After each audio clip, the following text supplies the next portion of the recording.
High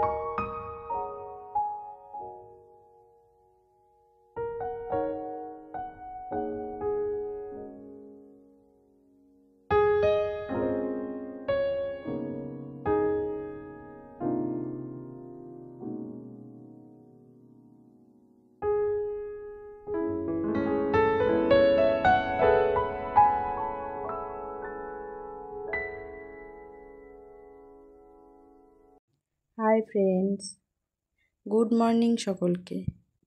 simply রান্নাঘর and লাইফস্টাইলের নতুন আরেকটি ব্লগে তোমাদের সকলকে স্বাগত। আশা করছি কাছে দূরে যে যেখানে আছো সবাই খুব ভালো আছো, আর আমরাও খুব ভালো আছি। আজ ছিল মঙ্গলবার আর ছিল বিশ্বকর্মা পুজো, তাই সকাল সকাল উঠে ঘরের কাজকর্ম সেরে তারপরে রেডি হয়ে নিচ্ছি। আজকে আমরা একটু ঘুরতে বেরোবো। তো এই এখন বাজে সকাল 8টা, রেডি হয়ে নিচ্ছি। রেডি হয়ে 8:30টার দিকেই বেরিয়ে পড়েছিলাম। তো মেয়েকেও একটু রেডি করিয়ে দিচ্ছি, আর আমিও মোটামুটি রেডি হয়ে গেছি। আর একটু সাজুগুজু করে আর দুজনে মিলে বেরিয়ে পড়বো, যাবো হাজব্যান্ডের অফিসে। ওখানে বিশ্বকর্মা পুজো হয়, তাই পুজোয় তো প্রত্যেক বছরই যাচ্ছি। আর বেশ ভালোও লাগে, সবার সঙ্গে একেবারে দেখাও হয়ে যায়। আর সারাটা দিন ঘুরে তারপরে রাতেবেলায় বাড়ি ফিরি। আমাদের এখানে বেশ কয়েকদিন টানা বৃষ্টির পরে আজ কিন্তু সকালবেলায় ঝলমলে রোদ উঠে গেছে, দেখে খুব ভালোও লাগলো। তাই সকাল সকাল উঠে ঘরের সমস্ত কাজকর্ম সেরে বাড়ির পুজোটাও সেরে নিয়েছি, তারপরে রেডি হয়ে নিয়েছি। তো রেডি হয়ে যেহেতু বেরিয়ে পড়বো পুজোতে। আর এদিকে দেখো আমাদের মা আর মেয়ের ঝগড়া হচ্ছে, কেন কোথাও যাওয়ার সময় সব সময় ওর সাথে আমার একটু ঝামেলা হয়েই থাকে। কেন জানি না, হতেই থাকে টুকিটাকি বিষয় নিয়ে। কেন আমার জিনিস ওর পছন্দ হয় না, ওর জিনিস আমার পছন্দ হয় না। আমার সাজটা ওর ভালো লাগে, কিন্তু আমি ওকে সাজিয়ে দিলে ওর ভালো লাগে না। এই নিয়ে সবসময় টুকিটাকি ঝামেলা লাগতেই থাকে। ও একটু রাগ করে কিছুক্ষণ বসেছিল, তারপরে ওকে আবার আমি রেডি করিয়ে দিয়েছি। আর এইদিকে দেখো আমার সাজগোজ মোটামুটি কমপ্লিট হয়ে গেছে। আর এই কানের দুলটা পরে নিয়েছি, আর গলায় পরেছিলাম একটা মঙ্গলসূত্র। এইরকম সিম্পল আমার খুব ভালো লাগে। আর মুখে কোনো মেকআপ করিনি, কারণ যেহেতু সারাদিন থাকবো, মুখের মেকআপটা না কয়েক ঘন্টা পরে তো উঠে উঠে আসবে, তখন ভালো লাগবে না। আর সারাদিন থাকলে চোখে মুখে একটু জল না দিলে তো একদমই ফ্রেশ লাগে না, কয়েক ঘন্টা পর অস্বস্তি অস্বস্তি লাগে। তো আমি সেই জন্য অনেকটা টাইমের জন্য কোথাও গেলে না একদম মেকআপ করা পছন্দ করি না। আর যেহেতু আজ পুজো ছিল, তাই চুলে শ্যাম্পু করেছিলাম, চুলটা ছিল ভেজা, তাই একটা হোস্টেল দিয়ে চুলটা ছেড়ে দিয়েছি, যেতে যেতে হাওয়ায় শুকিয়ে যাবে। তো আমি রেডি হয়ে বেরিয়ে পড়ছি দেখো। তো চলে এলাম অটোতে, অটো করে চলে যাচ্ছি।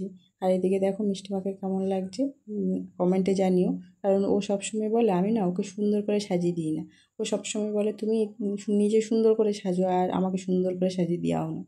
তো এটা আমি বোঝাতে পারি না যে ওকে আমি সুন্দর করে সাজাই আর ওটাতে ওকে ভালোও লাগে। ও ওটা বিশ্বাস করতে চায় না একদমই।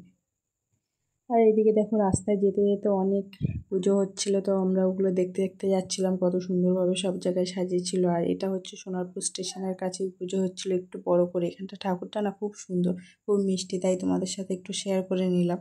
দেখো আমার দেখে তো খুবই ভালো লেগেছে, তাই জন্য ভাবলাম তোমাদেরকেও একটু শেয়ার করে নিই। আর এখানটায় তো ছোটোখাটো করে মোটামুটি সব জায়গায় পুজো হতেই থাকে। তবু এখানে ঠাকুর দেখে আমরা চলে গেলাম ট্রেনে করে চলে যাব শিয়ালদা। তো মিষ্টিমাকে কিনে দিয়েছিলাম একটা চিড়ে ভাজার প্যাকেট। আমি কিছু খাবো না, কারণ যেহেতু পুজো দেবো গিয়ে, তাই উপোস ছিলাম। আর মিষ্টিমাকে বাড়িতে ড্রাই ফ্রুটস দিয়েছিলাম, আর এখানটায় এসে ওর খিদে পেয়ে গেছিলো বলে দিয়ে দিয়েছিলাম চিড়ে ভাজা। আমাদের এই লাইনে লোকাল ট্রেনে কিন্তু প্রচণ্ড পরিমাণে ভিড় হয়। সকালবেলা তো ট্রেনে ওঠাই যায় না, এতটাই ভিড় থাকে। কিন্তু দেখো আজকে ট্রেনটা একদম ফাঁকা, মনে হয় বিশ্বকর্মা পুজো বলেই ফাঁকা আছে। তো এতটা ফাঁকা লোকাল ট্রেন আশাই করা যায় না, আমিও ভাবতে পারিনি যে এতটা ফাঁকা পাবো। তো তোমাদের সঙ্গে কথা বলতে বলতে চলে এলাম শিয়ালদা স্টেশনে। এখান থেকে এবার চলে যাব মেট্রোতে করে সেক্টর 5-এ। তাই শিয়ালদা থেকে আমি ফার্স্ট টাইম মেট্রোতে উঠছি, আগে কখনো উঠিনি। তো দেখতে পাচ্ছি যে এই দিকটাই শুনেছিলাম যে এই দিকটা মেট্রো আছে, তো ওখানে গিয়ে দেখলাম যে একটা সিঁড়ি আছে, তো ওখান দিয়ে নেমে যাচ্ছি আর চলে গেলাম মেট্রোতে। মেট্রোতে উঠে দেখি প্রচণ্ড পরিমাণে ভিড়, মেয়েকে নিয়ে তো বসার জায়গায় পাইনি, দাঁড়িয়েছিলাম। তো মেয়ে দাঁড়িয়ে দাঁড়িয়ে এদিকে চেষ্টা করছিল হাতলটা ধরার, ধরতে পারছিল না, একটু একটু পাচ্ছিল। আর এদিকে দেখো বাইরের ভিউটা কত সুন্দর।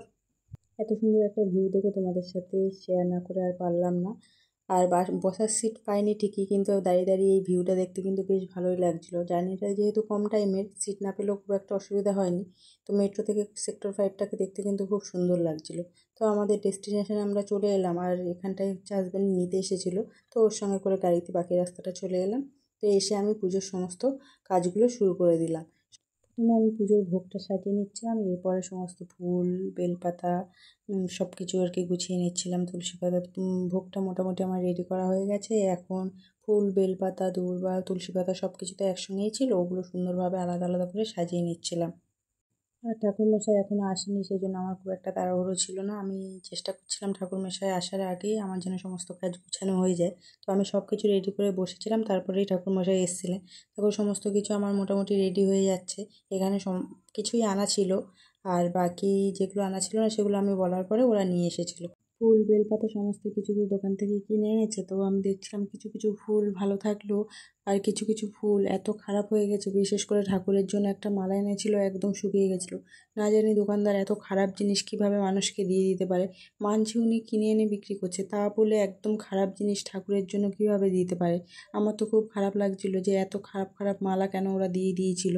ভালো মালার মাঝখানে ওরা খারাপ মালা দিয়ে দিয়েছিল।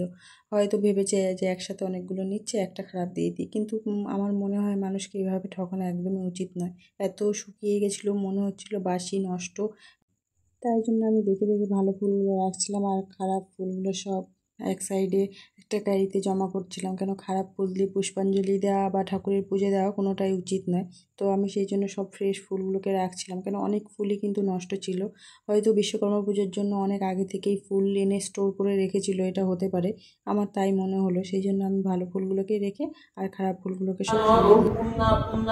ওম ওম শিব ওম শিব মহিরমস্য ওম শিব মহিরমস্য ওম শ্রীসতে লক্ষিত প্রান্তা অহোরাত্র পার্শ্ব নক্ষত্রাণি রূপজ্ঞাম ব্যাপ্ত্যং শ্লোমান ওম শুভাশুভাস পরিবৃতা ওম শুভাশুভাস পরিবৃতা সেচ্ছ ভবন্তি তং ধ্রিয়ং কবয় উন্নসাধ্য মনসাদেবং ওম সর্বচিত্তং ভগবানি সর্বদেব সমন্বিতং ইমং ঘট সমারুদ্র তিষ্ঠ দেব দেবী গণেশ ওম সর্বচিত্তং ভগবানি সর্বদেব সমন্বিতং ইমং ঘট সমারুদ্র তিষ্ঠ দেব দেবী গণেশ ওম স্তাং শিবায় ভব ওম স্তাং শিবায় ভব ওম স্তাং শিবায় ভব ওম খারবাং ফুলং তুম গজেন্দ্র বলদ্রং দম্ব। দেখো ঠাকুরমশাই চলে এসেছে, পুজো অনেকটা হয়ে গেছে আর এখন হচ্ছে হোমটা এর আগুনটা দেখো খুব সুন্দর এবং অনেকটা উঁচু পর্যন্ত উঠেছিল, দেখতে কিন্তু খুব ভালো লাগছিল। আর সত্যি কথা বলতে কি এই অফিসে কিন্তু এই ফার্স্ট টাইম বিশ্বকর্মা পুজো হচ্ছিল, কারণ অফিসটা ছিল নতুন আর এই নতুন অফিসেই আমার হাজব্যান্ডের ট্রান্সফার হয়ে গেছিলো। আমি আর মিষ্টিমা লাস্ট 3 বছর ধরে আমার হাজব্যান্ডের অফিসে বিশ্বকর্মা পুজোয় আসি, কিন্তু প্রত্যেকবারই 3টা আলাদা অফিসেই আসতে হয়েছে। কারণ প্রত্যেকবার আমার হাজব্যান্ডের ট্রান্সফার হয়ে গেছে, তাই আলাদা আলাদা অফিসে এসেছি। এই অফিসটাও নতুন হওয়ার পর আমার হাজব্যান্ডের এখানে ট্রান্সফার হয়েছে, তাই এই অফিসের প্রথম পুজো এটা। তো প্রথম পুজোটা নিজে হাতে দিতে পেরে খুব ভালোও লাগছিল। আমার ভিডিওটা যদি তোমাদের একটুও ভালো লেগে থাকে তাহলে একটা লাইক কমেন্ট ও শেয়ার করো, সাথে আমার চ্যানেলটাকে সাবস্ক্রাইব করে আমার পাশে থেকো। আর বেল আইকনটাও প্রেস করে দিও, যাতে আমার ভিডিওর নোটিফিকেশান সবার আগে তোমার কাছে পৌঁছে যায় আর তুমি একটাও ভিডিও মিস না করো। পুজো মোটামুটি কমপ্লিট করা হয়ে গেছে, আমরা সবাই পুষ্পাঞ্জলিও নিয়ে নিয়েছি। আর এদিকে ঠাকুরমশাইরাও দেখো হোমটা কমপ্লিট হয়ে গেছে। আর এবার যাব খাওয়া দাওয়ার দিকে, রান্নাবান্নাও মোটামুটি কমপ্লিট হয়ে গেছে। পুজোর জন্য সবাই ওয়েট করছিল। আর মিষ্টিমা এদিকে একটা ভাইকে পেয়েছে, ভাইয়ের সাথে খেলা করছিল। তো আমি দেখো তোমাদেরকে দেখাচ্ছি, দুজনে এখানটায় বড্ড দুষ্টুমি করছিল। তো ভয় লাগছিল বেশ, পাশের রেলিংটা অনেকটাই ফাঁকা। বলছি একদমই শুনছে না, দুজনে মিলে এখানটায় কিন্তু দুষ্টুমি করছে। এখন একটু দাঁড়িয়ে আছে, কারণ ওদের একটু ফটো তোলা হচ্ছে, তাই এর জন্য দাঁড়াতে বলা হয়েছে, তাই দুজনে দাঁড়িয়ে পোজ দিচ্ছিল আর কি। কিন্তু এখানে দুজনে খুব দুষ্টুমি করছিল। দেখো আমি বারবার ডাকছিলাম কিন্তু একদমই শুনছে না, উল্টে আমাদেরকে ভয় দেখাচ্ছে। জায়গাটা কিন্তু অনেকটাই ফাঁকা আর অনেকটাই উঁচুতে। চলো তোমাদেরকে আজকে দেখিয়ে দিই মেনুতে কী কী ছিল। মেনুতে ছিল বাসন্তী পোলাও আর মাটন কষা। মেয়েকে প্রথমে বাসন্তী পোলাও দিতেই ও খাওয়া শুরু করে দিল, কারণ আমার মেয়ে পোলাও রাইস বিরিয়ানি এগুলো খুব পছন্দ করে। তো আর যেহেতু বাসন্তী পোলাও আর মাটন কষা দুটো তো খুব পছন্দের জিনিস, তাই খাওয়া শুরু করে দিল। আর ছিল স্যালাড, চাটনি, পাঁপড়, মিষ্টি। আমরা যেহেতু মিষ্টিটা একদমই পছন্দ করি না, তাই চাটনি, পাঁপড়, মিষ্টিটা কেউই খায়নি। তো দেখো মটনটা কিন্তু খুব খুব টেস্টি হয়েছিল, এত ভালো রান্না করতে পারে আর কি বলবো। আর পোলাওটা নর্মাল যেমন হয় তেমনই হয়েছে, আর মটনটা খুব ভালো লেগেছে। এত ভালো মটন কিন্তু আমি এর আগে খাইনি। তারপরে খাওয়া দাওয়ার পরে একটু ফটোশ্যুট করে নিচ্ছিলাম। দেখো এই জায়গাটা আমার খুব ভালো লেগেছিলো, তাই দাঁড়িয়ে দাঁড়িয়ে অনেক কটা ছবি তুলে নিলাম এখানটায়। তা তোমরা কমেন্ট করে বলো ছবিগুলো কেমন হয়েছে। রোদের জন্য কিছু কিছু ছবি কালো এসেছে, কিন্তু অনেক কটা ছবি বেশ ভালো এসেছে, আমার কিন্তু খুব ভালো লেগেছে। তারপর মেয়ে বললো, মিষ্টি মা আমিও একটা ছবি তুলবো। তা আমি বললাম ঠিক আছে দাঁড়াও। তো আমি মেয়ের কটা ছবি তুলে দিলাম, তারপর সবাই মিলে কয়েকটা ছবি তুলে নিলাম। তারপরে চলে গেলাম হাজব্যান্ডের পুরনো অফিসে, ওখানটায় নেমন্তন্ন ছিল, তো ওখানটায় চলে এলাম। এখানে আবার দুজনে মিলে দুষ্টুমি শুরু করেছে, ওদেরকে বারণ করলো, একদমই শুনছিল না আমাদের কথা। এরপর আমরা এখানে অনেকক্ষণ গল্প করে আড্ডা দেওয়ার পরে তারপরে আবার এখানে খেতে চলে এলাম। পেটে একদমই জায়গা ছিল না, কিন্তু কিছু করার ছিল না, তাই চলে এলাম। আর এখানে হয়েছিল ফ্রাইড রাইস, দই কাতলা, আর মাটন কষা, আর সন্দেশ, চাটনি পাঁপড়ও ছিল, খাই না বলে নিইনি। সন্দেশটা খুব পছন্দ হয়েছিল তাই নিয়ে নিয়েছিলাম। এখানের মেনুগুলোও খুব ভালো লেগেছে আমার, কিন্তু পেটে একদমই জায়গা ছিল না বলে খেতে পারছিলাম না। আর এই সন্দেশটা কিন্তু খুব ভালো লেগেছে খেতে। আমি একদম মিষ্টি খাই না, কিন্তু এই সন্দেশটা দেখে মনে হলো খুব ভালো হবে, তাই নিয়ে নিয়েছি। খাওয়া দাওয়া সেরে চলে এলাম বাড়ির দিকে। দেখো বেরিয়ে পড়েছি, এবার অনেকটাও রাত হয়ে গেছিলো, এবার তো বাড়িতে ফিরতে হবে, তাই বেরিয়ে পড়েছি। আর যেতে যেতে তোমাদেরকে রাতের কলকাতা দেখিয়ে দিই। দেখো রাতের কলকাতা কিন্তু দেখতে খুব সুন্দর লাগে, এত সুন্দর করে লাইট দিয়ে সাজানো আমাদের কলকাতা। এটা রাতের বেলা কিন্তু খুবই ভালো লাগে। আর রাতের বেলা যদি জার্নি করা হয় তাহলেই বুঝতে পারবে যে কতটা ভালো লাগে। দুধারে এত গাছ, আর সাথে এত সুন্দর করে লাইট দিয়ে সাজানো, এত সুন্দর গুছানো, এটা কিন্তু দেখতে খুবই ভালো লাগে আমার।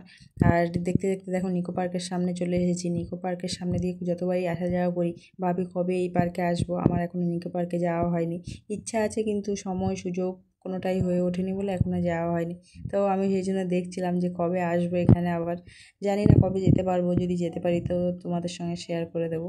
রাতের কলকাতা দেখতে যেমন ভালো লাগে, রাতের কলকাতার খারাপ দিকও আছে। রাতের কলকাতায় দেখো এত পরিমাণে জ্যাম, এটা কিন্তু কারোরই ভালো লাগে না। এই টাইমটা এমনিতে একটু গরম, তার মধ্যে এই জ্যামের মধ্যে কিন্তু প্রচণ্ড গরম। তো দেখতেই পাচ্ছ কত লম্বা জ্যাম। আর আমি দেখানোর চেষ্টা করছি, দেখো শেষ খুঁজে পাবে না, কিন্তু এই জ্যাম ঠেলে ঠেলে আসাটা কিন্তু একদম ভালো লাগে না। এই ব্যস্ততম শহরে কত মানুষ দেখো নিজেদের কাজ সেরে সবাই বাড়ির দিকে ফিরছে, কারণ বাড়িতে তাদের প্রিয়জনরা তাদের অপেক্ষায় বসে আছে। আর কত মানুষ রাস্তায় দাঁড়িয়ে রয়েছে, যাদের নিজেদের গাড়ি রয়েছে তারা তো গাড়িতে চলেই যাচ্ছে, আর যাদের গাড়ি নেই তারা বাসের অপেক্ষায় বসে আছে, কখন একটা বাস আসবে আর তারা বাসে উঠে নিজেদের বাড়িতে ফিরতে পারবে।